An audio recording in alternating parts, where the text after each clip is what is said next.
Hello friends, അപ്പോൾ നമ്മൾ ഇന്ന് കാണാൻ പോകുന്ന ഫിലിമിന്റെ പേരാണ് ഹൃദയപൂർവ്വം. കഥയുടെ തുടക്കത്തിൽ സന്ദീപായിട്ട് അഭിനയിക്കുന്ന നമ്മളുടെ മോഹൻലാലിനെ കാണിക്കുന്നുണ്ട്. മോഹൻലാലിനാണെങ്കിൽ ഹൃദയം മാറ്റിവെക്കുന്ന പരിപാടിയാണ് ഇപ്പോൾ ചെയ്തുകൊണ്ടിരിക്കുന്നത്. ഇത് ഒരുപാട് ആൾക്കാർ ലൈവായിട്ട് ടിവിയിലൂടെയൊക്കെ കാണിക്കുന്നുണ്ട്. ഇവിടെ ഹോസ്പിറ്റലിലാണെങ്കിൽ സന്ദീപിന്റെ അളിയനും അതേപോലെ തന്നെ പെങ്ങളും ഉണ്ടായിരിക്കും. അളിയനാണെങ്കിൽ ഒരു ഉടായ്പ സാധനമാണ്. സന്ദീപ് ആണെങ്കിൽ കൊച്ചിയിൽ ഒരു ക്ലൗഡ് കിച്ചൺ നടത്താണ്. അവിടെ പോയിട്ട് ഒരുപാട് ആൾക്കാരെ വീഡിയോ ഷൂട്ട് ചെയ്യുന്ന സമയത്ത് എല്ലാവരും നല്ലത് മാത്രമാണ് പറയുന്നത്. അത് മാത്രമല്ല, സന്ദീപിന്റെ റൂമിൽ പെയിൻ ഗസ്റ്റായി താമസിക്കുന്ന 3 പയ്യന്മാരുണ്ട്. അവർക്കാണെങ്കിൽ സന്ദീപ് എപ്പോഴും ഫ്രീ ആയിട്ടാണ് ഫുഡും കൊടുക്കാറ്. എന്റെ ക്യാഷ് ഇതുവരെ വാങ്ങിയിട്ടില്ല എന്നൊക്കെ പറയുന്നു. ഇവിടെ സന്ദീപിനെ കാണിക്കുന്നുണ്ട്. ആളിപ്പോ ഓക്കെയാണ്. സന്ദീപിന്റെ കൂടെ തന്നെ ഇനി ഒരു ഹോം നേഴ്സും വേണമെന്ന് പറഞ്ഞിട്ട് ഒരാളെ കൂടി അപ്പോയിന്റ്മെന്റ് ചെയ്യുന്നുണ്ട്. അയാളുടെ പേരാണ് ജെറി. ഇവനാണ് അവൻ. സന്ദീപ് ആണെങ്കിൽ 24 മണിക്കൂറും CCTV-യിലൂടെ തന്റെ ക്ലൗഡ് കിച്ചണും അവിടെ നടക്കുന്ന കാര്യങ്ങളും ഒക്കെ നോക്കാറുണ്ട്. എന്തെങ്കിലും പ്രശ്നം ഉണ്ടെങ്കിൽ അതിലൂടെ തന്നെ അവർക്ക് ഇൻസ്ട്രക്ഷനും കൊടുക്കാറുമുണ്ട്. അങ്ങനെ ഇരിക്കുന്ന സമയത്ത് ജെറി ആണെങ്കിൽ സന്ദീപിനോട് പറയും, ഇത്രയും സൗണ്ടിൽ ഒച്ചയെടുക്കാനോ അധികമായിട്ട് ഇമോഷണൽ ആവാനോ ഒന്നും പാടില്ല. കാരണം ഇപ്പോൾ ഒരു പുതിയ ഹൃദയമാണ് വെച്ചിട്ടുള്ളത്. അത് നിങ്ങളുടെ ശരീരമായിട്ട് അഡാപ്റ്റ് ചെയ്യാൻ ഒരുപാട് ടൈം എടുക്കും. അതിനനുസരിച്ച് വേണം നിങ്ങൾ എന്നെ ജീവിക്കാൻ എന്നും പറയും.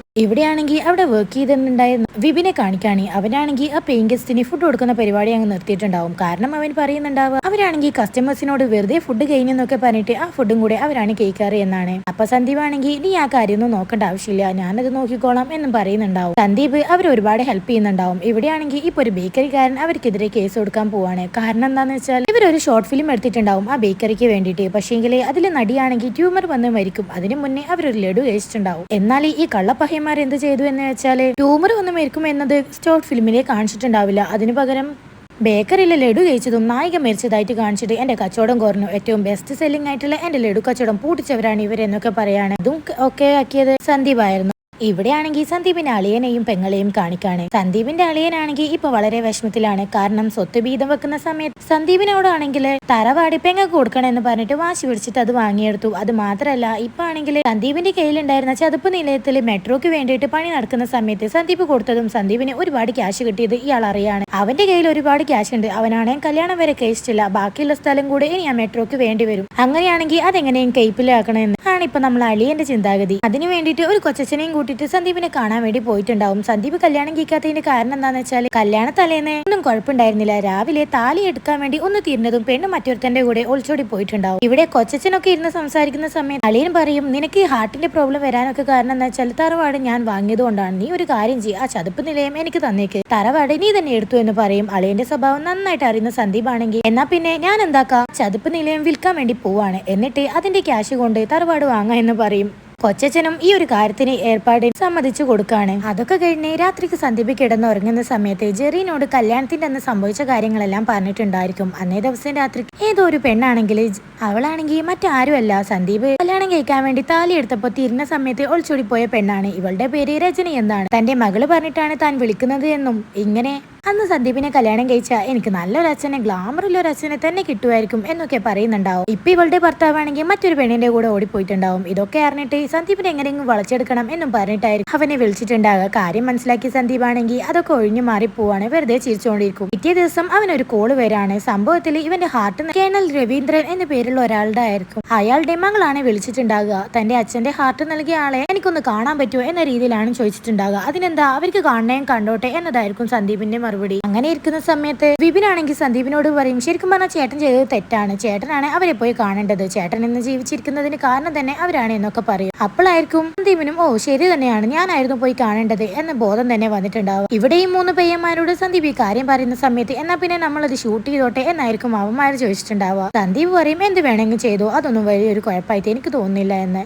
എന്നാ പിന്നെ 4K ക്യാമറയിൽ തന്നെ ഷൂട്ട് ചെയ്തേക്കാം എന്ന് പറഞ്ഞിട്ട് ഒരു ഷോർട്ട് ഫിലിം എടുക്കേണ്ട സെറ്റ് പോയിട്ട് അവറ്റകൾ അവിടത്തേക്ക് പോവാണ്. ആ പെണ്ണാണെങ്കിൽ വരുന്നുണ്ടാവും. അവളുടെ പേരാണെങ്കിൽ ഹരിത എന്നായിരിക്കും. ഇവന്മാര് വീഡിയോ എടുക്കുന്ന കാര്യമൊന്നും അവൾക്ക് അറിയുന്നുണ്ടാവില്ല. അവളാണെങ്കിൽ അച്ഛന്റെ ഹൃദയത്തിലെ തുടിപ്പ് നിന്നിട്ടില്ലല്ലോ, അതോരാ ശരീരത്തിൽ ഇന്നും പ്രവർത്തിക്കുന്നുണ്ടല്ലോ എന്ന് പറഞ്ഞ് ജസ്റ്റ് അതൊന്ന് തൊട്ട് നോക്കാണ്. അത് ഫീൽ ചെയ്യുന്ന സമയത്താണ് അവന്മാരാണെങ്കിൽ അങ്ങനെ മാത്രം പാടില്ല, ശരിക്കും ഒരു സങ്കടത്തോടു കൂടെ അവന്റെ മുഖത്തേക്ക് നോക്കുക എന്ന് പറഞ്ഞിട്ട് അവിടെ പടക്കവും പൊട്ടിക്കുന്നുണ്ടാവും. ഇതൊക്കെ കണ്ട് ഹരിതക്ക് ഒരുപാട് ദേഷ്യം വരാണ്. തന്റെ അച്ഛന്റെ ഹൃദയം കിട്ടിയത് ഏതെങ്കിലും നല്ല മനുഷ്യനായിരിക്കും എന്ന് വിചാരിച്ചാൽ തന്നെ പോലെ ഒരുത്തനാണല്ലോ എന്ന് പറഞ്ഞിട്ട് അവൾക്ക് ദേഷ്യം വരാണ്. ഇവിടെ ഹരിതയാണെങ്കിൽ ഇങ്ങനെയൊക്കെ പറഞ്ഞ സമയത്ത് സന്ദീപ് ആണെങ്കിൽ ഇത് അവന്മാരുടെ പണിയാ, ഞാനിതൊന്നും അറിയില്ല എന്ന് വെറുതെ തള്ളിവിടാണ്. യഥാർത്ഥത്തിൽ സന്ദീപിന് ഈ കാര്യങ്ങളൊക്കെ അറിയായിരുന്നു. ഇവിടെ ഹരിത കുറച്ച് കാര്യങ്ങൾ പറയാണ്. എന്റെ എൻഗേജ്മെന്റ് ആണ് വരുന്നത്, അതില് നിങ്ങൾ പങ്കെടുക്കണം. അച്ഛന്റെ ഒരു പ്രസൻസ് ഇല്ലതുപോലെ എനിക്ക് തോന്നും. കാരണം എന്റെ എല്ലാ കാര്യങ്ങളിലും അച്ഛനായിരുന്നു മുന്നിട്ട് നിന്നിട്ടുണ്ടായത്. ഇനിയും അങ്ങനെ വേണം എന്ന് തന്നെയാണ് എന്റെ ആഗ്രഹം എന്ന് പറയാൻ. സന്ദീപ് ആണെങ്കിൽ അതൊന്നും വേണ്ട. കാരണം എന്താ വെച്ചാൽ ഇത് ജസ്റ്റ് ഒരു അവയവം മാത്രമല്ലേ, അതിനോട് ഇത്ര ഇമോഷണൽ ആയിട്ട് എന്തിനാണ് കാണുന്നത്? അത് മാത്രമല്ല, ഞാൻ 2 ദിവസത്തേക്കൊക്കെ എവിടെയെങ്കിലും മാറി നിന്നാ എന്റെ കച്ചവടം തന്നെ പൂട്ടിപ്പോവും എന്നൊക്കെ പറയുന്നുണ്ട്. ഹരിതയാണെങ്കിൽ ഒരുപാട് റിക്വസ്റ്റ് ചെയ്തിട്ടും സന്ദീപ് ആണെങ്കിൽ അത് അക്സെപ്റ്റ് ചെയ്യുന്നുണ്ടാവില്ല. ലാസ്റ്റ് ഹരിത ദേഷ്യം വന്നിട്ട്, 2 ദിവസം നിങ്ങൾക്കൊന്ന് മാറി നിൽക്കാൻ പറ്റില്ല അല്ലേ? അങ്ങനെയാണെങ്കിൽ ഈ ഹൃദയം ഇല്ലായിരുന്നെങ്കിൽ നിങ്ങളുടെ ഈ കച്ചവടം തന്നെ പൂട്ടിപ്പോയിക്കുമായിരിക്കും അല്ലേ എന്ന് പറയാണ്. ഇത് കേട്ടപ്പോൾ സന്ദീപിന് ആകെ വല്ലാതാവാണ്. അന്ന് രാത്രി ജെറിയോട് സംസാരിച്ചുകൊണ്ടിരിക്കുന്ന സമയത്ത് ജെറിയും പറയുന്നുണ്ടാവും അവൾ അങ്ങനെ തന്നെയായിരിക്കും ഉദ്ദേശിച്ചത്. ശരിക്കും പറഞ്ഞാൽ അത് ശരിയല്ലേ, നിങ്ങൾ അങ്ങനെ പറഞ്ഞത് ശരിയായില്ല ചേട്ടാ എന്നായിരിക്കും അവൻ പറഞ്ഞിട്ടുണ്ടാവും. അങ്ങനെ ജെറിയുടെ ഉപദേശം കേട്ടിട്ട് സന്ദീപും ജെറിയും കൂടെ നേരെ പോയിട്ടുണ്ടായത് പൂനെയിലായിരുന്നു. 2 ദിവസത്തെ കാര്യമില്ലല്ലോ എന്നും പറഞ്ഞിട്ടാണ് പോയത്. ഇവര് 2 നേരം ഫ്ലൈറ്റ് പിടിച്ച് അവിടെ പോയ സമയത്ത് ഒരാൾ അവരെ കാണാൻ വരിക. അത് ഹരിതന്റെ അച്ഛൻ രവീന്ദ്രന്റെ ഫ്രണ്ടും ഹരിത അങ്കിൾ എന്ന് വിളിക്കുന്ന ജേക്കബ് ആയിരുന്നു. ഹൃദയമുള്ളതുകൊണ്ട് ജേക്കബിന്റെ വിചാരം സന്ദീപിനെ തന്നെ മനസ്സിലാകുമെന്നായിരുന്നു. വല്ലാത്തൊരു ചിന്താഗതി തന്നെ ആയിപ്പോ. കുറച്ച് കഴിഞ്ഞേരം ഹോട്ടൽ റൂമിലെത്തിയ സമയത്ത് ജെറി ആണെങ്കിൽ സന്ദീപിന്റെ ഹെൽത്ത് ഒക്കെ ഒന്ന് ചെക്ക് ചെയ്യുന്ന സമയത്ത് ഹരിത അവരെ കാണാൻ വന്നിട്ടുണ്ടായിരുന്നു. ഞാൻ അന്ന് പറഞ്ഞതൊന്നും കാര്യാക്കണ്ട, അത് അന്നത്തെ ദേശത്തിന് പറഞ്ഞതാണെന്ന് പറയാം. അങ്ങനെ എൻഗേജ്മെന്റിന് വരുന്ന സമയത്ത് ഏത് ഡ്രസ്സാണ് ഇടുന്നതെന്ന് ചോദിക്കാണ്. സന്ദീപ് ആണെങ്കിൽ ഒരു ഡ്രസ്സ് കാണിച്ചു കൊടുക്കുന്നുണ്ട്. അതൊരു കറുപ്പ് ഷർട്ടായിരിക്കും. അതൊന്നും ഇടണ്ട, ഞാൻ ഓൾറെഡി ഒരു കട നോക്കി വെച്ചിട്ടുണ്ട്. അച്ഛന് ഏറ്റവും ഇഷ്ടമുള്ളത് കുർത്താസ് ആണ്. അച്ഛൻ ഡ്രസ്സിന്റെ കാര്യത്തിൽ വളരെ ശ്രദ്ധിച്ചിട്ട് ഇടാറില്ലോ. വളരെ നല്ല രീതിയിലാണ് അച്ഛൻ ഡ്രസ്സ് ധരിക്കാറ് എന്ന് പറയാണ്. ഹരിതയാണെങ്കിൽ തന്റെ അച്ഛന്റെ ഹൃദയം ഒരാൾക്ക് കൊടുത്തതിന് ശേഷം അത് തന്റെ അച്ഛൻ തന്നെയാണെന്ന് പറഞ്ഞിട്ട് ഒരു വട്ട് പിടിച്ച പോലെ നടക്കുകയാണ്. ഒരു അനോയിങ് ആയിട്ടുള്ള ഒരു ക്യാരക്ടർ ആയിട്ടാണ് എനിക്ക് തോന്നിയിട്ടുണ്ടായത് ഈ ഒരു ഫിലിം കണ്ട സമയത്ത്. നിങ്ങൾക്ക് എങ്ങനെ തോന്നുന്നു എന്ന് കമന്റ് ചെയ്യാൻ മറക്കരുത്. നമുക്ക് സിനിമയിലേക്ക് തിരിച്ചു വരാം. അങ്ങനെ ഇരിക്കുന്ന സമയത്ത് ഒരു കുർത്ത ഇട്ടതും തന്റെ അച്ഛനെ കണ്ട പോലെ തന്നെ ഓടിപ്പോയിട്ട് അച്ഛന്റെ ഹൃദയം തൊട്ടു നോക്കല് അച്ഛന്റെ ഹൃദയത്തിൽ കിടക്കുകയും ചെയ്തിട്ടുണ്ടായിരുന്നു. ഇന്നാണെങ്കിൽ എൻഗേജ്മെന്റ് നടക്കാൻ വേണ്ടി പോവാണ്. ഹരിത ഇങ്ങനെയാണെങ്കിൽ ഹരിതന്റെ അമ്മ എങ്ങനെയായിരിക്കും എന്ന് പറഞ്ഞിട്ട് അമ്മേന്റെ അടുത്തേക്ക് പോവാണ്. എന്നാൽ അവരങ്ങനെ ആയിരുന്നില്ല. ഹരിത എങ്ങനെയാണോ അതിന് നേരെ ഓപ്പോസിറ്റ് ആയിരുന്നു ദേവിക. ദേവികയെ അങ്ങോട്ട് പോയി പരിചയപ്പെടാമെന്നും പറഞ്ഞിട്ട് പോയി പരിചയപ്പെടാണ്. അവരാണെങ്കിൽ എങ്ങനെയാണോ സാധാരണ ആൾക്കാരോട് സംസാരിക്കല് അതുപോലെ സംസാരിക്കാണ്. ആൻഡ് അതിനുശേഷം പാർട്ടി എൻജോയ് ചെയ്യൂ എന്നും പറഞ്ഞിട്ട് പോവാണ്. അവിടെ വെച്ച് ജേക്കബ് അങ്കിളിനെ വീണ്ടും കാണാണ്. സംസാരിച്ചതിന് ശേഷം ഹരിത ഓടി വന്നിട്ട് കിരണുമായിട്ടുള്ള എൻഗേജ്മെന്റ് ഞാൻ ഇവിടെ ക്യാൻസൽ ചെയ്യാൻ പോവാണ്, കാരണം ഒന്നും ആരും ചോദിക്കണ്ട എന്നും പറയാം. എല്ലാവരും ആ ഒരു ഷോക്കിൽ നിൽക്കുന്ന സമയത്ത്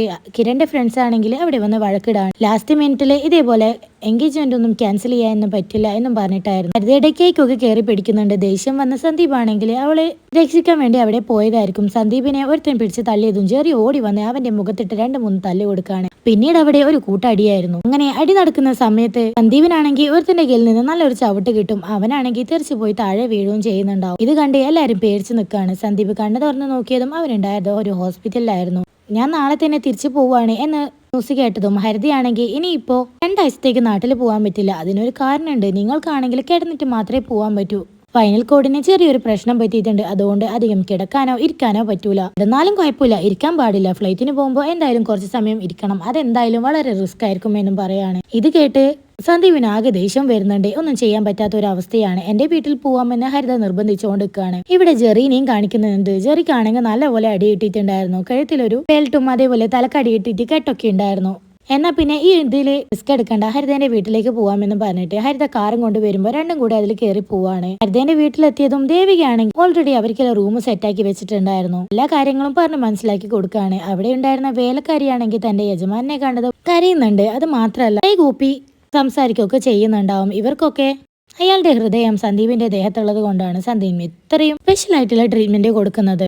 നല്ല രീതിയിൽ റെസ്പെക്റ്റും കിട്ടുന്നുണ്ടാവും. സന്ദീപ് ആണെങ്കിൽ പെട്ടെന്ന് തന്നെ ആ ഫാമിലിയിലുള്ള എല്ലാവരോടും നല്ല രീതിയിൽ അറ്റാച്ച്ഡ് ആയിട്ടുണ്ടാവും. അതേ സമയത്ത് ആ വീട്ടിൽ ഇരുന്നും തിന്നും കുടിച്ചും ജീവിച്ച സന്ദീപിനാണെങ്കിൽ ബോറടിക്കാൻ വേണ്ടി തുടങ്ങുകയാണ്. ഇനി എന്ത് ചെയ്യും എന്ന് വിചാരിച്ചിരിക്കുന്ന സമയത്ത് ഹരിതയാണെങ്കിൽ ഒരു കാര്യം പറയും, എനിക്ക് ഇന്ന് എക്സാം ഉണ്ട്, അതുകൊണ്ട് സന്ദീപ് വേണമെങ്കിൽ എന്റെ കൂടെ വന്നു എന്ന് പറയാണ്. സന്ദീപും കേട്ട വാതി കേൾക്കാത്ത വാതി ഇവിടുന്ന് ബോറടി മാറ്റണം എന്നും പറഞ്ഞിട്ട് പോവാണ്. എക്സാം ഹാളിന്റെ പുറത്ത് നിൽക്കുന്ന സമയത്ത് ഹരിതയാണെങ്കിൽ എനിക്കൊരു ഓൾ ദ ബെസ്റ്റ് തരുമോ എന്ന് ചോദിക്കുന്നുണ്ട്. സന്ദീപും ഓൾ ദ ബെസ്റ്റ് പറയുന്നുണ്ടാവും. എക്സാം കഴിഞ്ഞ് പുറത്തിരിക്കുന്ന സമയത്ത് ഹരിതയായിട്ട് കല്യാണം ഉറപ്പിച്ചു വെച്ചിട്ടുണ്ടായിരുന്ന ആ പയ്യൻ ഉണ്ടായിരുന്നില്ലേ കിരൺ, അവൻ അവിടത്തേക്ക് വന്നിട്ടുണ്ടാവും. അവനാണെങ്കിൽ ഏതായാലും കല്യാണം മുടങ്ങിയെന്ന് എല്ലാവരും ഓരോരോ കാര്യങ്ങളാണ് പറയുന്നത്. അതുകൊണ്ട് ഞാൻ എല്ലാവരോടും നടന്ന കാര്യം പറഞ്ഞിട്ടുണ്ട് എന്ന് പറയാം. ഇനി നമുക്ക് പഴയതുപോലെ ഫ്രണ്ട് ആയിക്കൂടെ എന്ന് ചോദിക്കുന്ന സമയത്ത് ഹരിതയും അതിന് സമ്മതിക്കാണ്. അങ്ങനെ അവൻ പോയതിനു ശേഷം ഇവർ രണ്ടുപേരും കൂടി റോഡിലൂടെ നടന്നു പോകുന്ന സമയത്ത് പ്രശ്നമില്ലെങ്കിൽ എന്താ കാര്യം കൊണ്ടാണ് എൻഗേജ്മെന്റ് നിർത്തിയത് എന്ന് സന്ദീപ് ചോദിക്കുന്നുണ്ടാവും. ഹരിതയാണെങ്കിൽ കാര്യം പറയാണ്, ചെറിയൊരു കാര്യമാണ്, പക്ഷെ അത് റിയൽ ലൈഫിൽ വരുമ്പോൾ വലിയൊരു കാര്യമാണ് എന്ന് പറയും. സംഭവത്തിൽ അവനാണെങ്കിൽ ഇവളുടെ ഫോണിൽ ഒരു സ്പൈ ആപ്പ് ഇൻസ്റ്റാൾ ചെയ്തിട്ടുണ്ടാവും. ഇവള് ചെയ്യുന്ന കാര്യങ്ങളെല്ലാം അവനും കിട്ടുന്നുണ്ടാവും. ഇവൾക്കൊരു ഡൗട്ട് ഉണ്ടായിരുന്നു, പക്ഷെ ഇവളുടെ ഫ്രണ്ട് മെസ്സേജ് അയച്ച് കല്യാണത്തിന് വരറേ എന്ന് പറയുന്ന സമയത്ത് അത് ഉറപ്പിച്ചു. മെട്രോയിൽ കയറിയ സമയത്ത് സന്ദീപ് ആണെങ്കിൽ ഹരിതയോട് അച്ഛന്റെ ഫോട്ടോ ഉണ്ടോ ഒന്ന് കാണാൻ പറ്റുമോ എന്ന് ചോദിക്കുന്ന സമയത്ത് ഹരിത പറയുന്നുണ്ടാവും അച്ഛന്റെ ഫോട്ടോ എന്റെ വീട്ടിലോ എവിടെയും തന്നെ ഇല്ല. കാരണം എന്താ വെച്ചാൽ അച്ഛൻ പണ്ട് ബോർഡറിലെ യുദ്ധത്തിനൊക്കെ പോകുന്ന സമയത്ത് ഞാൻ അച്ഛനെ കാണാൻ വേണ്ടി അച്ഛന്റെ ഫോട്ടോ എടുത്ത് ഒരുപാട് കരയാറുണ്ട്. അങ്ങനെ എനിക്ക് ചില പ്രശ്നങ്ങളൊക്കെ വരാറുണ്ടായിരുന്നു. ഇത് കണ്ടിട്ട് അമ്മയാണെങ്കിൽ അച്ഛന്റെ എല്ലാ ഫോട്ടോ എടുത്തിട്ട് ഒരു റൂമിലിട്ട് ലോക്ക് ചെയ്യാണ് ചെയ്തിട്ടുണ്ടായത്. ആ ഒരു ശീലം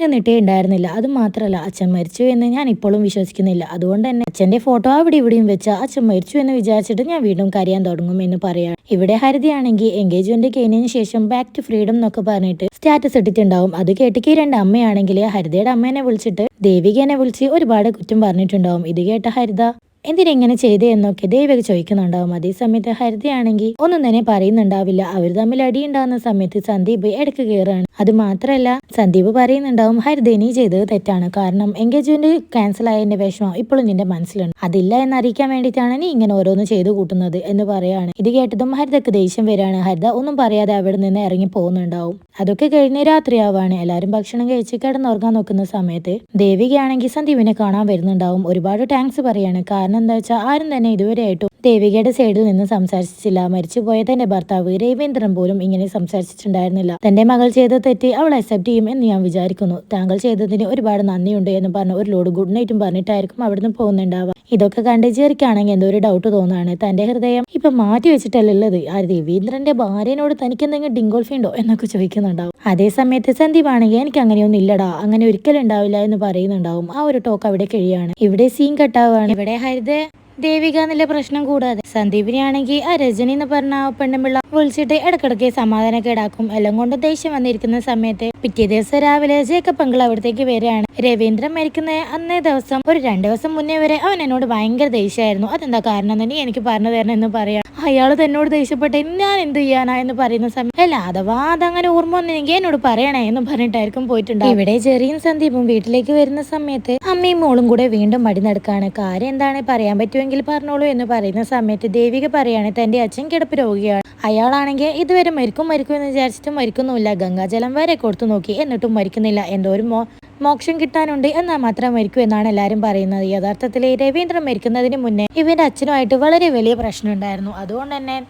അയാളാണെങ്കിൽ അവർക്ക് മാപ്പ് കൊടുത്തിട്ടുണ്ടായിരുന്നില്ല. ഇനി അതുകൊണ്ടായിരിക്കും തന്റെ അച്ഛൻ ഇങ്ങനെ മരിക്കാതെ കിടക്കുന്നത് എന്ന് പറയാം. ഹരിതയാണെങ്കിൽ ഒരു കാരണവശാലും നിങ്ങൾ പോയിട്ട് മാപ്പ് കൊടുക്കാൻ പാടില്ല എന്ന് പറയുന്ന സമയം കേട്ട വാദി കേൾക്കാത്ത വാദി നമ്മളെ സന്ദീപ് ആണെങ്കിൽ ഒരാൾ മരണപ്പെടുന്ന കാര്യമല്ലേ, മോക്ഷല്ലേ, അതൊക്കെ കൊടുത്തേക്കാം എന്നും പറഞ്ഞിട്ട് പോവാൻ വേണ്ടി റെഡിയാകാണ്. അവരവിടെ പോകുന്നതിന് മുന്നേ തന്നെ ദേവികയുടെ ബ്രദറൊക്കെ അവിടെ പൂജ നടത്തുന്നുണ്ടായിരിക്കും. ഇവരെ വിളിച്ച് അകത്തേക്ക് കയറ്റാണ്. അച്ഛൻ കിടക്കുന്നത് കണ്ടിട്ട് എന്നോട് ആദ്യം സോറി പറയാൻ പറ, എന്നാ പിന്നെ ഞാനൊരു സോറി പറയാമെന്ന് പറയാണ്.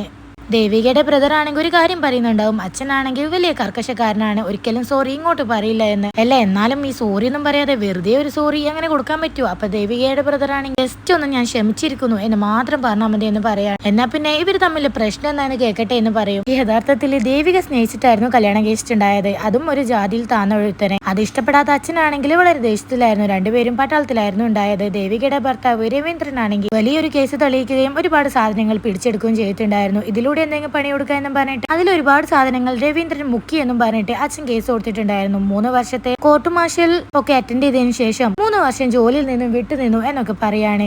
ആഹാ, ഇങ്ങനെ ഒരു പ്രശ്നം ഉണ്ടായിരുന്നു. രവീന്ദ്രൻ ജീവനോട് ഉണ്ടായാൽ പോലും ഇതിന് മാപ്പ് കൊടുക്കില്ല. പിന്നെ ഈ ഹാർട്ടും വെച്ചിട്ട് ഞാനാണോ മാപ്പ് കൊടുക്കേണ്ടത്, കള്ളക്കിളവൻ എന്നൊക്കെ പറഞ്ഞിട്ട് അവിടെ നിന്ന് ദേഷ്യം വന്ന് സന്ദീപ് ഇറങ്ങി പോവാണ്. സന്ദീപ് മാപ്പ് കൊടുത്തിട്ടുണ്ടായിരുന്നില്ല. അതേ സമയത്താണ് ഹരിത ഓടി വന്ന് സന്ദീപിനോട് താങ്ക്സ് പറഞ്ഞ് കവിളിൽ ഒരു ഉമ്മ കൊടുക്കുന്നുണ്ടാവും. ഇതേ സമയത്ത് അവിടെയും പൂജ നടക്കുന്നതുകൊണ്ട് തന്നെ അവിടെ മണി അടിക്കുന്നുണ്ടാവും. ഇതൊക്കെ കേൾക്കുന്ന സമയത്ത് സന്ദീപിന് ഒരു കാര്യം ഓർമ്മ വരും. തന്റെ ചിറ്റപ്പൻ പറഞ്ഞു, അതായത് കല്യാണം മുടങ്ങുമെന്ന് പറഞ്ഞ സമയത്ത് കല്യാണം മുടങ്ങിയിട്ടുണ്ടായിരുന്നു. അത് മാത്രമല്ല, നിന്റെ ജീവിതത്തിലേക്ക് ഒരു പെണ്ണ് വരും, അവൾ നിന്റെ ആത്മാവിനെ ചുംബിപ്പിച്ച് നിർത്തും, അതിലൂടെ നീ മണിനാഥങ്ങൾ കേൾക്കും എന്നൊക്കെ പറഞ്ഞിട്ടുണ്ടായിരുന്നു. ചിറ്റപ്പൻ പറയുന്ന കാര്യങ്ങൾ എല്ലാം നടക്കുമെന്നും പറയുന്നുണ്ട്. ഇതേ സമയത്ത് ഹരിതയാണെങ്കിൽ ഇങ്ങനെ ചെയ്തുകൊണ്ട് തന്നെ ഇനി ഞാനാണോ ഇവളെ കല്യാണം കഴിക്കാൻ പോകുന്നത്, ഇവളെ ഞാനാണോ കല്യാണം കഴിക്കാൻ പോകുന്നത് എന്നും പറഞ്ഞ് കൺഫ്യൂഷൻ അടിച്ചിരിക്കുന്നതും കാണിക്കുന്നുണ്ട്. ശേഷം ഇവിടെ സീൻ കെട്ടായിട്ട് വിഷമിച്ചിരിക്കുന്ന ദേവി ഇങ്ങനെ എടുക്കാൻ വന്നിട്ട് സോറി പറയുന്ന സന്ദീപിനെ കാണിക്കാണ്. അതേ സമയത്ത് ഭർത്താവ് പോലും ഇങ്ങനെ സോറി പറഞ്ഞിട്ടില്ല എന്നും പറഞ്ഞിട്ട് ദേവികയാണെങ്കിൽ കയ്യിലൊരു കിസ് കൊടുത്തിട്ട് ഓക്കെ എന്ന് പറഞ്ഞു പോകുന്നുണ്ടാവും. അതേ സമയത്ത് അവിടെയും വീണ്ടും മണി മുഴങ്ങുന്നുണ്ടാവും. എല്ലാം കൂടെ കൺഫ്യൂഷൻ അടിച്ചിരിക്കുന്ന സമയത്ത് ഹോസ്പിറ്റലിൽ പോയി തിരിച്ചു വരുന്ന ഹരിതേനെയും സന്ദീപിനെയും കാണിക്കുന്നുണ്ട്. അവിടെയാണെങ്കിൽ നമ്മളെ പൊന്നാരളിയും വന്നിട്ടുണ്ടാവും. അളിയൻ വന്നതിന് ശേഷം തിരിച്ചു പോവില്ല, ഞാൻ ഇവിടെ 2 ദിവസം നിന്നിട്ടേ പോകുന്നില്ല, ഈ അവസ്ഥയൊക്കെ കണ്ടിട്ട് എനിക്ക് പോകാൻ പറ്റൂല എന്ന് പറഞ്ഞു നിന്നിട്ട് അവർ ഓടിയിരുന്ന് ഫുഡൊക്കെ കഴിക്കുന്നുണ്ടാവും. ഇവരാണെങ്കിൽ ഫുഡ് കഴിക്കുന്നത് മട്ടൻ ആയിരിക്കും. അയ്യോ സന്ദീപ് നീ എന്താ ചെയ്യുന്നത്, അളിയൻ മട്ടൻ കഴിക്കില്ല എന്ന് പറയുന്ന സമയത്ത് പണ്ട് ഞാൻ കഴിക്കില്ലായിരുന്നു, ഇപ്പൊ എന്താണെന്നറിയില്ല വളരെ ടേസ്റ്റ് ആയിട്ട് തോന്നുന്നുണ്ട്, ആ ഒരു അരോമ ടേസ്റ്റ് എന്ന് പറയുന്നത്.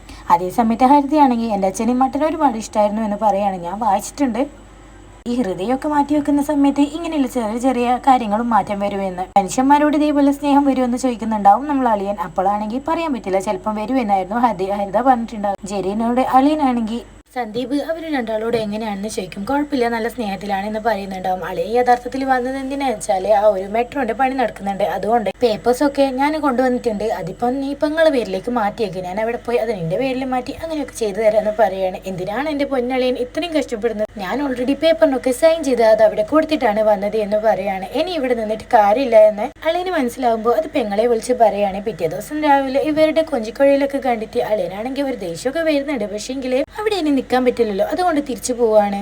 ഇവരാണെങ്കിൽ ഒരു ബിസിനസ് ചെയ്യാൻ പോയിട്ടുണ്ടാവും. അവിടെയാണെങ്കിൽ കിരണും ഉണ്ടാവും. കിരൺ ഇവളെ കാണാൻ വരുന്ന സമയത്ത് ഹരിത പറയുന്നുണ്ടാവും, പേഴ്സണൽ ആയിട്ടുള്ള കാര്യങ്ങളൊന്നും ഞാൻ എന്താക്കുന്നില്ല, വർക്കിലേക്ക് കൊണ്ടുവരാൻ പോകുന്നില്ല എന്ന്. അത് മാത്രമല്ല എന്നെക്കുറിച്ച് ഇനി സംസാരിക്കാൻ ഇഷ്ടപ്പെടുന്നില്ല എന്ന് പറയുന്ന സമയത്തായിരിക്കും കിരണാണെങ്കിൽ എനിക്ക് ഇനി ഇപ്പൊ ഇഷ്ടമാണ്, എനിക്ക് വേണമെങ്കിൽ തിരിച്ച് വന്നൂടെ, ഞാൻ ഇനി ഒന്നും ചെയ്യില്ല എന്നും പറയുന്നുണ്ടാവും. ഇത് കണ്ട് അവൾ എപ്പോഴും പോകുന്ന ഫയറിംഗ് പ്രാക്ടീസ് നടത്തുന്ന സ്ഥലത്തേക്ക് പോവാണ്. ഇത്തവണ അവൾക്കാണെങ്കിൽ നല്ല രീതിയിൽ ഉന്നവെക്കാൻ വരെ പറ്റിയിട്ടുണ്ടാവില്ല. നിങ്ങൾ ഡ്രിങ്ക് അടിക്കുമെന്ന് സന്ദീപിനോട് ചോദിക്കുന്ന സമയത്ത് സന്ദീപ് ആണെങ്കിൽ കുടിക്കാറില്ല കേട്ടോ, എന്നാലേ എനിക്ക് കുടിക്കണമെന്ന് പറയാണ്. അങ്ങനെ ഒരു ഹോട്ടലിൽ പോയിട്ട്, ഹോട്ടലിലല്ല ബാറിൽ പോയതിനു ശേഷം കുറച്ച് മദ്യപിക്കുന്നുണ്ട്. ആൻഡ് അതിനുശേഷം ഹരിത പറയുന്നുണ്ട്, എന്റെ അച്ഛനൊരു പാവമായിരുന്നു, ചിലപ്പോ എന്റെ അമ്മേനെ ലവ് ചെയ്ത് കല്യാണം കഴിച്ചില്ലായിരുന്നെങ്കിൽ എന്റെ അച്ഛന് നല്ലൊരു ലൈഫ് കിട്ടിയേനെ, എപ്പോ സന്തോഷിച്ചിരുന്നേനെ എന്ന് പറയുന്നുണ്ടാവും. അതൊക്കെ കേട്ടിട്ട് സന്ദീപ് അവള് പറയുന്ന കേട്ട് നിന്നതല്ലാതെ ഒന്നും തന്നെ പറഞ്ഞിട്ടുണ്ടാവില്ല. രാത്രിക്ക് ഒരുപാട് നേരമായി, നമുക്ക് ഇവിടുന്ന് പോവാമെന്നും പറഞ്ഞിട്ട് പോവാൻ നോക്കുന്ന സമയത്ത് ഡ്രൈവ് ചെയ്തിട്ടുണ്ടാകുന്നത് ഹരിതയായിരിക്കും. കാരണം സന്ദീപിന് ബാക്ക് പെയിൻ ഉള്ളതുകൊണ്ട് ഡ്രൈവ് ചെയ്യാനും പറ്റൂല. അവരുടെ കാലക്കേടിന് അത് തന്നെ പോലീസും പിടിക്കുന്നുണ്ടാവും. അവിടത്തേക്ക് അവരെ ഇറക്കാൻ വേണ്ടി ജെറി അതുപോലെ തന്നെ രാധികയും വന്നിട്ടുണ്ടാവും. അതേസമയം ദേഷ്യം വന്ന ദേവികയാണെങ്കിൽ ജെറിന്റെ കയ്യിൽ ഒരു താക്കോല് കൊടുത്തിട്ട് നിങ്ങൾ രണ്ടാളും ആ വണ്ടിക്ക് പോയിക്കോ, നമ്മൾ ഈ വണ്ടിക്ക് വന്നോളാം എന്നും പറഞ്ഞിട്ട് രണ്ടുപേരും 2 വണ്ടിക്ക് പോകുന്നുണ്ടാവും. പിറ്റേ ദിവസം രാവിലെ സന്ദീപിന് ചായയൊക്കെ കൊടുത്തതിന് ശേഷം ദേവിക പറയുന്നുണ്ടാവും, അവളാണെങ്കിൽ കള്ളു കുടിക്കുന്ന സമയത്ത് നിങ്ങൾ എന്തിനാ അതിന് സമ്മതിച്ച് എന്ന് ചോദിക്കുന്നുണ്ടാവും. അതേസമയത്ത് അവൾക്ക് ഒരുപാട് ടെൻഷൻ ഉണ്ടായിരുന്നു, അതുകൊണ്ടാണ് അവള് വളരെ കുറച്ച് മാത്രമേ കഴിച്ചിട്ടുണ്ടാവൂ എന്നും പറഞ്ഞിട്ടുണ്ടാവും. എന്നാലും നമ്മളുടെ മകളല്ലേ, അങ്ങനെയൊന്നും നിങ്ങൾ ചെയ്യാൻ പാടില്ല, ഇങ്ങനെയാണെങ്കിൽ മുന്നോട്ട് പോകുമ്പോൾ നമുക്ക് ബുദ്ധിമുട്ടുണ്ടാവും എന്നും ദേവിക പറയും. അപ്പൊ സന്ദീപ് ആണെങ്കിൽ ഇനി എങ്ങനെ മുന്നോട്ട് പോകാനാ, ഞാൻ 2 ദിവസം ഇങ്ങനെ തിരിച്ചു പോവില്ല എന്നും പറയുന്നുണ്ടാവും. ദേഷ്യം വരുന്നുണ്ടാവും ദേവികയ്ക്ക്. അതേസമയത്ത് രജനിയാണെങ്കിൽ കോൾ ചെയ്യുന്നുണ്ടാവും. ഇവിടെ സീൻ കട്ടായിട്ട് ഇവര് വർക്ക്ഔട്ട് ചെയ്യുന്ന സമയത്ത് രജനിന്റെ കോൾ അറ്റൻഡ് ചെയ്തിട്ടുണ്ടാവുക ഹരിതയായിരിക്കും. തനിക്ക് പുതിയ ലൈൻ കിട്ടി എന്ന രീതിയിൽ കണ്ടതും രജനിയാണെങ്കിൽ കോൾ കട്ട് ചെയ്ത് വെച്ചിട്ടുണ്ടാവും. അതേസമയത്ത് ഹരിതയോട് സന്ദീപ് പറയുന്നുണ്ടാവും, ശരിയാ നീ പറഞ്ഞത്, ചിലപ്പോൾ നിന്റെ അമ്മേനെ കല്യാണം കഴിച്ചില്ലെങ്കിൽ നിന്റെ അച്ഛൻ കുറച്ചും കൂടെ ഹാപ്പി ആയിരുന്നിട്ടുണ്ടാവും എന്ന്. ഇവിടെ ഹോസ്പിറ്റലിലെ സീൻ കാണിക്കാണ്. അതേസമയത്ത് ഡോക്ടർ ആണെങ്കിൽ ഇപ്പൊ കുഴപ്പമൊന്നുമില്ല, ഇനി വീട്ടിലേക്ക് പോവാം, അതായത് ട്രാവൽ ചെയ്യാൻ പറ്റുമെന്ന് പറയാണ്. ഇപ്പോഴാണെങ്കിൽ സന്ദീപിന് ഒട്ടും തന്നെ അവിടുന്ന് പോകണമെന്നില്ല. കാരണം ദേവികയോടല്ല ഹരിതയോട് ഒരു ഫീലിങ്സ് വരികയാണ്. എന്നാൽ ഇവിടെ നേരെ തിരിച്ചാണ് സംഭവിച്ചത്. ദേവിക വിചാരിച്ചിട്ടുണ്ടാവുക ദേവികിനോട് സന്ദീപിന് എന്തോ ഇഷ്ടം തോന്നിയെന്ന്. സന്ദീപിനെ മാറ്റി നിർത്തിയതിനു ശേഷം ദേവിക കുറച്ച് കാര്യങ്ങൾ പറയാണ്. ഞാനാണ് ശ്രദ്ധിക്കേണ്ടത്, ഞാൻ കുറച്ചുകൂടെ സന്ദീപിന് ഫ്രീഡം തന്നു, അപ്പോൾ എന്റെ നേരെ സന്ദീപിന് അങ്ങനെ തോന്നിയതിന് തെറ്റൊന്നും പറയാൻ പറ്റൂല എന്നൊക്കെ പറയുന്ന സമയത്ത് സന്ദീപ് ആണെങ്കിൽ ആകെ ചമ്മി നാറിയിട്ടായിരിക്കും ദേവികയുടെ മുന്നിൽ നിന്നിട്ടുണ്ടാവുക. അയാളെ സംബന്ധിച്ച് ദേവികിനോട് അങ്ങനെയൊന്നും തോന്നിയിട്ടില്ല, കുറച്ചെങ്കിലും അറ്റാച്ച്മെന്റ് തോന്നിയിട്ടുള്ളത് ഹരിതയോട് മാത്രമാണ്. അവിടെ സീൻ കേട്ടായി ഹരിതനെയും സന്ദീപിനെയും കാണിക്കാണ്. ഹരിതയാണെങ്കിൽ സന്ദീപിനോട് പറയുന്നുണ്ട്, അമ്മേനോട് എല്ലാ കാര്യം പറഞ്ഞു. സന്ദീപ് ആകെ പേടിച്ചിരിക്കലായിരിക്കും, കാരണം അവൾ എന്താണ് പറഞ്ഞത്, ഹരിത എന്താണ് വിചാരിച്ചത് എന്നൊക്കെ വിചാരിച്ചിട്ട് സന്ദീപിന് ഫ്ലൈറ്റിൽ കയറാൻ പേടിയാണല്ലേ, അതുകൊണ്ടാണല്ലേ പോവാൻ വേണ്ടി ഇങ്ങനെ ചടപ്പ് കളിക്കുന്നത് എന്ന് പറഞ്ഞിട്ട് ഒരു ഡോക്ടറെ കാണാൻ വേണ്ടി കൊണ്ടുപോവാണ്. അതേസമയത്ത് ഡോക്ടർ ആണെങ്കിൽ സന്ദീപിന്റെ ഡേറ്റ് ഓഫ് ബർത്ത് ഒക്കെ ചോദിക്കുന്നുണ്ടാവും. അന്നേ ദിവസമാണ് സന്ദീപിന്റെ ബർത്ത്ഡേ വരുന്നത്. അതുകൊണ്ട് തന്നെ ഇന്ന് കേക്ക് മുറിക്കാന്ന് പറഞ്ഞിട്ട് ഹരിതയാണെങ്കിൽ ഒരു കേക്ക് മുറിക്കാൻ വേണ്ടി കൂട്ടി പോവാണ്. അങ്ങനെ ഇരിക്കുന്ന സമയത്ത് സന്ദീപ് പറയുന്നുണ്ടാവും, ഞാൻ എന്റെ ജീവിതത്തിൽ ആദ്യമായിട്ടാണ് കേക്ക് കട്ട് ചെയ്യാൻ പോകുന്നത് എന്ന്. അപ്പൊ ഹരിത പറയുന്നുണ്ടാവും, ഇനി എല്ലാ ബർത്ത്ഡേക്കും തങ്ങൾക്ക് കേക്ക് ഞാൻ അടുത്തില്ലെങ്കിലും അയച്ചു തരുമെന്ന്. അതിനുശേഷം അച്ഛന്റെ റൂം തുറന്ന് കാണിച്ചു കൊടുക്കാണ്. ഇത്രയും ദിവസം അത് കാണിച്ചു കൊടുത്തിട്ടുണ്ടായിരുന്നില്ല. അതിലൊരു പെട്ടിയുണ്ട്, അതിൽ അച്ഛന്റെ ഫോട്ടോസ് ഒക്കെ ഉണ്ട്, അതിലാണ് അമ്മ എല്ലാം പൂട്ടിയിട്ടിട്ടുള്ളത് എന്നും പറയുന്നുണ്ടാവും. ഹരിത അത് തുറന്നു നോക്കിക്കോ എന്ന് പറയുന്ന സമയത്ത് സന്ദീപ് ആണെങ്കിൽ, വേണ്ട, നിങ്ങൾ ആരും കണ്ടിട്ടില്ലെങ്കിൽ എനിക്കും കാണിച്ചു തരണം. എന്റെ മനസ്സിലേക്കാണ് എൻ്റെ ഒരു രൂപമുണ്ട്, അത് എന്നും അങ്ങനെ തന്നെ നിലനിൽക്കട്ടെ എന്ന് പറയാണ്. അങ്ങനെ ഒരു ഡ്രൈവ് പോകുന്ന സമയത്ത് ഹരിതയാണെങ്കിൽ അച്ഛനടിച്ച ഒരുപാട് മെസ്സേജസും വോയിസ് മെസ്സേജസും ഒക്കെ കാണിച്ചു കൊടുക്കും. ഇത് കണ്ടതും സന്ദീപ് പറയുന്നുണ്ടാവും, നീ വളരെ ഭാഗ്യം ചെയ്തവളാണ്, കാരണം നിനക്ക് ഇത്രയും നല്ലൊരു അച്ഛനെ കിട്ടിയില്ലേ എന്ന്. ഹരിതയാണെങ്കിൽ സന്ദീപിനെ വന്ന് കെട്ടിപ്പിടിക്കുന്നുണ്ടാവും. അതേ സമയത്താണ് സന്ദീപിന് മനസ്സിലാകുന്നത്, ഹരിത തന്നെ ഒരു അച്ഛന്റെ സ്ഥാനത്ത് മാത്രമാണ് കണ്ടിട്ടുള്ളത്, അതായത് തന്റെ അച്ഛന്റെ ഹൃദയം ഉണ്ടല്ലോ, സോ അച്ഛനാണല്ലോ. അങ്ങനെ അപ്പോൾ സന്ദീപാണ് ചെയ്തത് തെറ്റായി പോയി എന്ന് വിചാരിക്കുന്നുണ്ടാവും. അങ്ങനെ അവർ പോവാൻ നിൽക്കുന്ന സമയത്ത് ജെറിയാണെങ്കിൽ ചോദിക്കുന്നുണ്ടാവും, അവളോടെല്ലാം പറയായിരുന്നില്ലേ എന്ന്. എന്നാൽ അത് വേണ്ട എന്നായിരുന്നു സന്ദീപ് പറഞ്ഞിട്ടുണ്ടാവുക. ഇവിടെ കേണൽ ജേക്കബ് ആണെങ്കിൽ ഒരു ഫ്രണ്ടിനെയും കൂട്ടി വന്നിട്ടുണ്ടാവും. ഒരുപാട് ആളുകൾക്ക് രവീന്ദ്രന്റെ ഹൃദയം കിട്ടിയ ആളെ കാണണം, അതിനൊരു നമ്മൾ പാർട്ടി വെച്ചിട്ടുണ്ട്, അവിടത്തേക്ക് വരണമെന്ന് പറയുന്നുണ്ടാവും. സന്ദീപ് ആണെങ്കിൽ വരാമെന്ന് പറയുന്നുണ്ടാവും. ഹോട്ടലിന്റെ മുകളിൽ താമസിക്കുന്ന പിള്ളേർക്കാണെങ്കിൽ നല്ലൊരു ഓപ്പർച്യൂണിറ്റിയും കിട്ടിയിട്ടുണ്ടാവും. അതിന്റെ ഫോട്ടോ കണ്ട് സന്ദീപിന് ഒരുപാട് സന്തോഷമാവാണ്. ഇവിടെ ജെറിനോട്, നീ ഇനി പുറത്തേക്കൊന്നും പോകണ്ട, എനിക്ക് എന്റെ കൂടെ കൂടിക്കൂടെ, ഞാൻ എന്റെ ബിസിനസ് മെച്ചപ്പെടുത്താൻ പോവാണ്, എനിക്ക് ഞാൻ നല്ലൊരു സാലറി തരാം, എന്റെ കൂടെ ഒരു ഫുൾ ടൈം മാനേജറായിട്ട് വന്നാൽ മതി എന്ന് പറയാണ്. ഇത് കേട്ടതും ജെറിക്കാണെങ്കിൽ ഒരുപാട് സന്തോഷമാവാണ്. അവിടെ കിരൺ ഉണ്ടാവും. കിരണാണ് നമ്മളുടെ ഹരിതയുടെ എക്സ് ബോയ് ഫ്രണ്ട്. അതേ സമയത്ത് ഹരിതയോട് ഒന്ന് എന്നെ വന്ന് കാണാൻ പറയൂ, എനിക്ക് അവളോട് കുറച്ച് സംസാരിക്കാനുണ്ട്, ഞാൻ ചെയ്തത് തെറ്റായി പോയി, പക്ഷേ അവളും കുറച്ച് ഓവർ റിയാക്ട് ചെയ്തിട്ടില്ലേ എന്നൊക്കെ പറയുന്നുണ്ടാവും. അവൻ പറഞ്ഞ കാര്യം ഹരിതയോട് പറയുന്ന സമയത്ത് ഹരിത അവനൊരു സെക്കൻഡ് ചാൻസ് കൊടുക്കാമെന്ന് പറഞ്ഞിട്ട് അവനെ കാണാൻ വേണ്ടി പോയിട്ടുണ്ടാവും. അവന്റെ ഫ്രണ്ട്സും അവിടെ ഉണ്ടാവും. എന്നാൽ നേരെ കളി മാറുകയാണ്. അതായത് അവനാണെങ്കിൽ ഹരിതയെ ഭീഷണിപ്പെടുത്തും. ആ ഒരു ആപ്പ് വഴി ഇവൾ എന്തൊക്കെ ചെയ്യാൻ പോകുന്നുണ്ട്, അതായത് എൻഗേജ്മെന്റ് ചെയ്ത പാടന്നെ ഇവരുടെ ഈ ഒരു ബിസിനസ് ഒഴിവാക്കിയതിനു ശേഷം വേറൊരു ബിസിനസ് തുടങ്ങാനായിരിക്കും ഇവളുടെ ഫ്രണ്ടിന്റെയും പരിപാടി തന്നെ. അതൊക്കെ പറഞ്ഞിട്ട് ഇവനാണെങ്കിൽ ഇവളെ ഭീഷണിപ്പെടുത്തുന്നുണ്ടാവും. അന്നേ ദിവസം എൻഗേജ്മെന്റിന് ഇവനെ ഒന്നും ചെയ്തിട്ടുണ്ടായിരുന്നില്ലല്ലോ സന്ദീപ്, എന്റെ അച്ഛനാണ് ആ സ്ഥാനത്തെങ്കിൽ എല്ലാത്തിനും അടിച്ചിട്ടേനെ എന്ന് ഹരിത പറഞ്ഞിട്ടുണ്ടാവും. അത് കേട്ടതും ഇപ്പൊ ഒരു കുഴപ്പമില്ലാത്ത സന്ദീപ് ആണെങ്കിൽ എല്ലാത്തിട്ടും നല്ല അടിയും കൊടുക്കുകയാണ്. ജെറിയും കൊടുത്തിട്ടുണ്ടായിരുന്നു. അങ്ങനെ എല്ലാത്തിനെയും അടിച്ച് തരിപ്പടാക്കിയതിനു ശേഷം നല്ല ഒരു വാണിംഗും കൊടുത്തിട്ടായിരിക്കും സന്ദീപ് അവിടെ നിന്ന് പോയിട്ടുണ്ടാവുക. പിറ്റേ ദിവസം രാത്രിക്ക് ആ ഒരു പാർട്ടിയിലേക്ക് പോവാണ്. അവിടെ കേണലിനെ അറിയുന്ന ഒരുപാട് കുടുംബങ്ങൾ ഉണ്ടായിരുന്നു. ഞാൻ പണ്ട് വീഴുന്ന സമയത്ത് എന്റെ മുറുകില് സ്റ്റിച്ചിട്ടായിരുന്നു. എന്റെ അച്ഛനമ്മയും കൂടെ ഉള്ളതുകൊണ്ട് എനിക്ക് അതൊക്കെ അതിന്റെ ഒരു വേദന പോലും ഉണ്ടായിരുന്നില്ല. എന്നാൽ ഇന്ന് അങ്ങനെയല്ല. ഈ ഹൃദയം മാറ്റിവെച്ച സമയത്ത് എനിക്ക് ആരുമില്ലല്ലോ എന്ന രീതിയിൽ ഞാൻ ഒരുപാട് വിഷമിച്ചിട്ടുണ്ടായിരുന്നു. പക്ഷെ ഇന്ന് ഞാൻ വിചാരിക്കുന്നുണ്ട്, ഈ ഒരു ഹൃദയം കാരണം എനിക്ക് ഒരുപാട് വലിയൊരു ഫാമിലിനെ തന്നെയാണ് കിട്ടിയത് എന്ന് പറഞ്ഞിട്ട് വളരെ ഇമോഷണൽ ആയിട്ട് സംസാരിക്കുന്നുണ്ടാവും. എല്ലാവരോടും സംസാരിച്ചതിന് ശേഷം ജേക്കബ് ആണെങ്കിൽ ആ കാര്യം ഓർമ്മ വന്നു, എന്നോട് എന്തായിരിക്കും രവീന്ദ്രൻ ഇത്ര ദേഷ്യം വന്നിട്ടുണ്ടാവും എന്ന് ചോദിക്കുന്നുണ്ടാവും. ഇയാളെ ഒഴിവാക്കി വിടാൻ വേണ്ടിയിട്ടാണെങ്കിൽ സന്ദീപ് പറയുന്നുണ്ടാവും, കാര്യമായിട്ട് സംസാരിക്കുന്ന സമയത്ത് നീ വന്നിട്ട് കൊണയടിക്കുന്നത് കൊണ്ടാണ് കേണലിന് നിന്നോട് ദേഷ്യം വന്നിട്ടുള്ളത് എന്ന്. ദേഷ്യം വന്ന ജേക്കബ് ആണെങ്കിൽ കേണലിനെ വിളിക്കാൻ വെച്ച തെറിയൊക്കെ സന്ദീപിന്റെ മുഖത്ത് നോക്കി വിളിച്ചിട്ടായിരിക്കും പോയിട്ടുണ്ടാവുക. പിറ്റേ ദിവസം ഫുഡും കഴിച്ചിട്ട് നല്ലൊരു ഫാമിലി ഫോട്ടോ പോലെ ഒരു ഫോട്ടോ എടുത്തതിന് ശേഷം അവൻ അവിടെ നിന്ന് ഇറങ്ങുകയാണ്. ഇപ്പൊ കമ്പനി നല്ല രീതിയിൽ പോകുന്നുണ്ടാവും. അങ്ങനെ ജീവിതം മുന്നോട്ട് പോകുന്ന സമയത്തായിരിക്കും ഒരു കേക്ക് വന്നിട്ടുണ്ടാവുക. അന്നേ ദിവസം സന്ദീപിന്റെ ബർത്ത്ഡേ ആയിരിക്കും. ദേവികയുടെ അച്ഛനും മരണപ്പെട്ടിട്ടുണ്ടാവും. ഇവരുമായിട്ട് നല്ല കോണ്ടാക്ട്സ് തന്നെ വെച്ചിട്ടുണ്ടാവും. ഒരു ദിവസം രാത്രിക്ക് മഴ പെയ്യും. കടയുടെ പുറകിൽ ഒരു പെണ്ണ് വന്ന് നിൽക്കും. അവളെ സന്ദീപ് അവളെയും നോക്കുന്ന സമയത്ത് വീണ്ടും ഒരു മണി മുഴങ്ങുകയാണ്. ഇവിടെ വെച്ച് കഥ അവസാനിക്കും.